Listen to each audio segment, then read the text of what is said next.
Assalamualaikum warahmatullahi wabarakatuh. Perkenalkan, nama saya Siti Nurhadijah. Saya dari kelompok 2 MAL presentasi. Pembahasan dalam materi kali ini yaitu yang pertama ada presentasi puncak kepala, yang kedua presentasi dahi, yang ketiga presentasi muka, yang keempat presentasi oksipito posterior, yang kelima presentasi ganda. Pengertian dari malpresentasi adalah semua presentasi lain dari janin selain presentasi vertex janin dalam keadaan malposisi maupun malpresentasi, sering menyebabkan partus lama atau partus macet. Yang pertama yaitu presentasi puncak kepala. Nah, adalah keadaan di mana puncak kepala merupakan bagian terendah teraba ubun-ubun besar yang paling rendah pada pemeriksaan dalam. Nah, contohnya bisa dilihat gambar seperti itu. Selanjutnya ada etimolog. Nah, etimolognya yaitu yang pertama ada kelainan panggul, kepala berbentuk bulat, anak kecil atau mati, dan kerusakan dasar panggul. Selanjutnya yaitu diagnosa.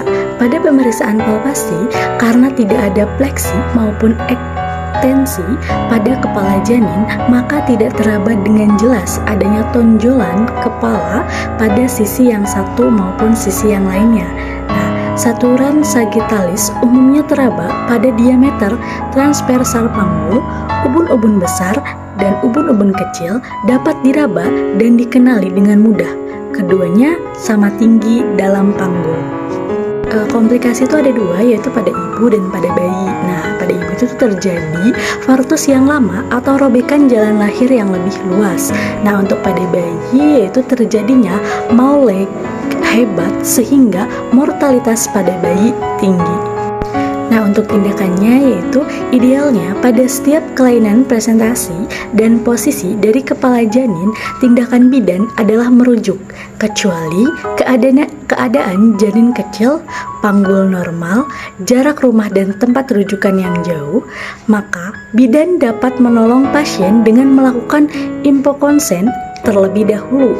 Pada kasus presentasi puncak kepala, bidan perlu melakukan observasi yang lebih ketat kepada ibu, janin, dan kemajuan persalinan. Apabila dalam batas normal, maka bidan bisa memberikan pertolongan pada ibu dengan keadaan presentasi puncak kepala. Alat resistensi harus siap dan persiapan persalinan yang lainnya. Selanjutnya yaitu penata laksanaan. Nah, yang pertama itu adalah ditunggu kelahiran spontan, yang kedua episiotomi, yang ketiga usahakan lahir per vagina karena kira-kira 75% bisa lahir spontan. Jika ada indikasi ditolong dengan vakum, biasanya bayi yang lahir akan memiliki kaput di daerah ubun-ubun besar. Yang kedua yaitu presentasi dahi. Nah, presentasi dahi adalah keadaan di mana kedudukan kepala berada di antara pleksi maksimal dan depleksi maksimal sehingga dahi merupakan bagian yang terendah. Nah, contohnya seperti ini. Selanjutnya yaitu ada etimolog. Nah, etimolognya yang pertama yaitu panggul sempit, janin besar, multiparitas, kelainan janin atau anecephalus, kematian janin intrauteri. Selanjutnya yaitu ada diagnosa. Nah, untuk pemeriksaan luarnya yaitu bokong teraba di pundus dan kepala di bawah benjolan kepala terdapat pada punggung sehingga membuat sudut yang agak tajam. Nah, untuk denyut jantung janinnya sejajar dengan bagian kecil janin. Nah, untuk pemeriksaan dalam yaitu teraba ubun-ubun besar, dahi, mata, kadang hidung. Nah, jika janin besar atau tidak ada perubahan presentasi, keputusan yang terbaik adalah dilakukan tindakan SC. Nah, tidak dianjurkan usaha mengubah posisi kepala sehingga dapat terjadi parofas tali pusat. Yaitu komplikasi. Nah, komplikasi ini ada pada ibu dan pada anak. Pada ibu yaitu partusnya lama dan sulit, terjadi robekan yang hebat atau ruptur uteri, dan pada anak yaitu mortalitas janin tinggi. Dan untuk tindakannya yaitu bidan tidak memiliki kewenangan dalam menolong persalinan dengan presentasi dahi, kecuali keadaan janin kecil, panggul normal, jarak rumah dan tempat rujukan yang jauh, maka bidan dapat menolong pasien dengan melakukan info konsen terlebih dahulu. Bidan di rumah sakit biasanya berkolaborasi dengan tenaga kesehatan lainnya. Untuk peralatan harus dipersiapkan dengan baik dan alat presentasi sesuai dipersiapkan dengan lengkap. Nah, yang ketiga yaitu ada pengertian presentasi muka. Nah, adalah keadaan di mana kepala dalam kedudukan defleksi maksimal sehingga oksiput tertekan pada punggung. Muka merupakan bagian terendah menghadap ke bawah. Nah, presentasi muka dikatakan primer apabila sudah terjadi sejak masa kehamilan dan dikatakan sekunder jika baru terjadi pada waktu persalinan. Selanjutnya itu ada etimolog. Nah, yang pertama yaitu tumor leher pada janin, lilitan tali pusat, janin anecephalus, panggul sempit dan janin yang besar, grand multipara dengan perut gantung atau pendulous abdomen. Dan ini untuk gambar contohnya. Selanjutnya yaitu ada diagnosa. Nah, pada pemeriksaan perpangina yang teraba adalah mulut serta hidung. Nah, tulang-tulang pipi dan sebagian tulang orbita. Nah, kekeliruan dapat terjadi dalam membedakan presentasi bokong dengan presentasi muka. Nah, anus dapat keliru dengan mulut. Nah, karena anus bayi harus berada satu garis lurus dengan tuberositas iski, anus tidak menghisap dan biasanya keluar mekonium. Nah, sedangkan mulut bayi dengan kedua tonjolan pipi membentuk sudut-sudut sebuah segitiga dan mulut bayi bisa menghisap. Nah, selanjutnya ada tindakan bidan. Nah, bidan praktek mandiri ini tidak memiliki kewenangan dalam menolong persalinan dengan presentasi muka. Nah, maka tindakan bidan di sini adalah merujuk pasien di rumah sakit. Nah, bidan bisa melakukan tugasnya dengan berkolaborasi dengan tenaga kesehatan lainnya. Tetapi, apabila tafsiran berat janin kecil, panggul normal atau luas, kondisi ibu, janin, dan kemajuan persalinan normal, maka bidan tetap melakukan pemantauan yang lebih ketat dan biasanya bisa dilahirkan perpagina. Nah, bidan harus mempersiapkan alat resusitasi, tetapi SC merupakan pilihan yang terbaik untuk presentasi muka. Nah, selanjutnya yaitu ada penata laksanaan. Yang pertama yaitu jika ukuran panggul normal dan kemajuan proses persalinan berlangsung secara normal, persalinan perpagina pada presentasi muka dapat berlangsung dengan aman. Yang kedua, observasi detak jantung janin dilakukan dengan monitor eksternal. Nah, presentasi muka sering terjadi pada panggul sempit, maka terminasi kehamilan dengan SC sering dilakukan. Yang keempat yaitu oksipito posterior. Nah, pada persalinan presentasi belakang kepala, kepala janin turun melalui pintu atas panggul dengan struktura sagital melintang atau miring, sehingga ubun-ubun kecil dapat berada di kiri melintang, kiri depan, kanan depan, dan di depan titik dalam keadaan seleksi.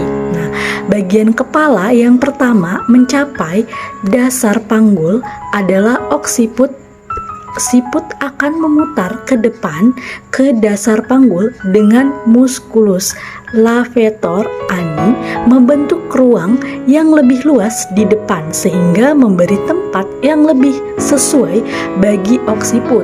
Nah, pada kasus ini ubun-ubun kecil tidak berputar ke depan sehingga tetap di belakang. Posisi ini disebut sebagai occipito posterior persitis. Yang selanjutnya yaitu ada etimologi. Nah, diameter anterior posterior lebih panjang dari diameter transversal atau panggul antropoid. Nah, segmen depan menyempit. Selanjutnya itu ada otot-otot dasar panggul yang lembek pada multipera, dan selanjutnya kepala janin yang lebih kecil dan bulat. Selanjutnya yaitu ada diagnosa. Nah, pada pemeriksaan abdomen yaitu perut bagian bawah mendatar, ekstremitas janin teraba di anterior 2,5, denyut jantung janin terdengar di bagian samping perut ibu. Nah, pada pemeriksaan vagina yaitu presentasi kepala, struktura sagital genitalis berada pada diameter antero-posterior rongga pelvis, ubun-ubun kecil dekat sakum 2,6, ubun-ubun besar mudah teraba di anterior jika kepala dalam keadaan depleksi.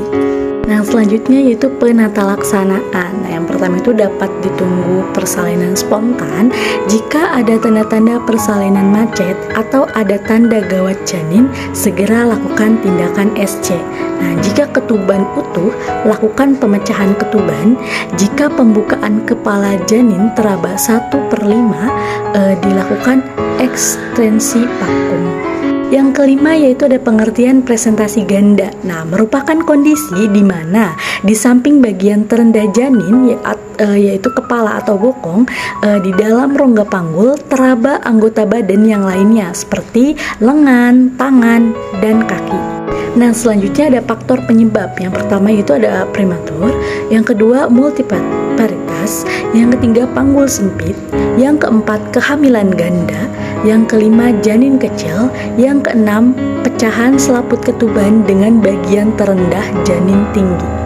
Selanjutnya yaitu ada diagnosa. Nah, penentuan presentasi ganda dapat dideteksikan dengan terjadinya keterlambatan kemajuan persalinan pada persalinan kala 1 fase aktif, dan bagian terendah janin atau kepala atau bokong tidak dapat melewati panggul walaupun ketuban telah pecah.